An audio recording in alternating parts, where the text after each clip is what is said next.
இப்போ வந்து இங்கே இருக்க ஒருத்தன் அங்கே போய் பேசினான்னா, சென்னைக்கு போனான்னு வைங்களேன், அவன் முதல்ல பேசுவான். அவனை அறியாமல் வந்துடும். தூத்து பறிக்க நான் தூத்து பறிக்கிறதா போனா என்னது என்னது அப்படிம்பாங்களா, கேலி பண்ணுவாங்க.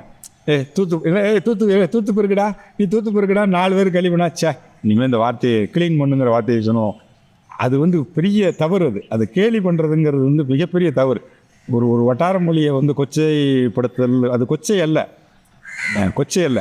அது வந்து இயல்பான மொழி. அந்த மக்கள் என்ன பேசுகிறாங்களோ அந்த மொழியை நாங்களே இப்போ வந்து என்ன பேசுகிறோன்னா, உன் வட்டார மொழியிலே நீ பேசு, எங்கே போனாலும் சரி உன் மொழியில் பேசு.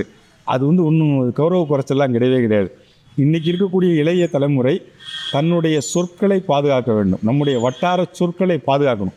அப்படி அது பாட்டு பேசட்டும். இதில் என்ன இருக்குது? ஆங்கிலத்தில் பேசினா தான் பெரும். ஆங்கிலம் என்பது ஒரு மொழி தான், அறிவில்லை. அது அந்த மயக்கம் இன்னைக்கு வரைக்கும் எல்லாருக்கும் இருக்குது, அந்த மயக்கம். அதனால தான் நம்ம மொழி ஏன் விட்டு கொடுக்கணும்? அதனால் நம்ம அதை பதிவு பண்ணணும், அடுத்த தலைமுறை அதை பாதுகாக்கணுங்கிறது தான் என்னுடைய வேண்டுகோள்.